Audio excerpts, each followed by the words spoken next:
A very good afternoon, friends. Myself Swati Sharma. Today we are going to do the second part of the life story of Rabindranath Tagore. आज हम रविंद्रनाथ टैगोर की life story का second part करेंगे. देखिए, Tagore had early success as writer in his native Bengal. देखिए, टैगोर को जो सबसे पहले सक्सेस मिली थी वो मिली थी उनके नेटिव यानी जन्मभूमि बंगाल में. सबसे पहले उनकी जो राइटिंग थी वो बंगाल के लोगों ने सराही. देखिए, Gandhi the political father of modern India was his devoted friend. Mahatma Gandhi जो थे, जिनको पॉलिटिकल फादर भी कहा जाता है मॉडर्न इंडिया का, वो उनके बहुत डिवोटेड फ्रेंड थे. डिवोटेड मतलब very close, very dedicated friend. Tagore was नाइटेड by the ruling British government in 1915. देखिए, टैगोर जो थे उन्हें नाइट की उपाधि दी गई by the ruling British government. उस वक्त इंडिया में ब्रिटिश गवर्नमेंट रूल कर रही थी, तो उन्होंने टैगोर को नाइट की उपाधि दी. कौन से साल में? 1915 में.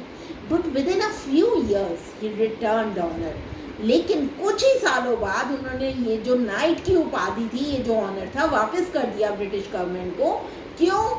As a protest against British policies in India. किस लिए वापस किया? प्रोटेस्ट करने के लिए अगेंस्ट ब्रिटिश पॉलिसीज.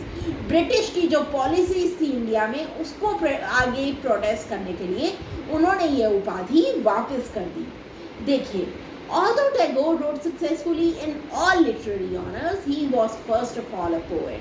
देखिए, टैगोर जो थे उन्होंने बहुत अच्छे से लिखी, स्टोरीज भी लिखी, उन्होंने पोएम्स भी लिखी, लेकिन सबसे अच्छे वो क्या थे? वो पोएट सबसे अच्छे थे.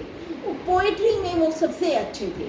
अब हम बात करेंगे उनकी 50 वॉल्यूम्स की पोएट्री की.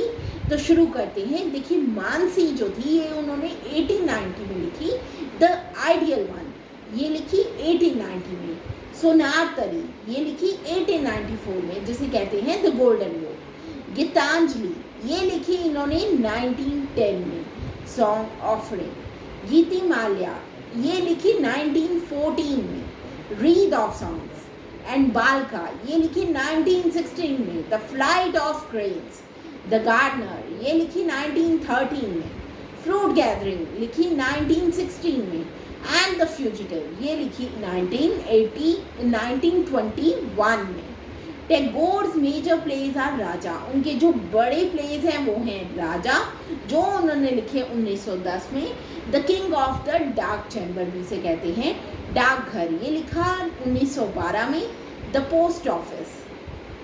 मुक्त धारा 1922 में. The waterfall.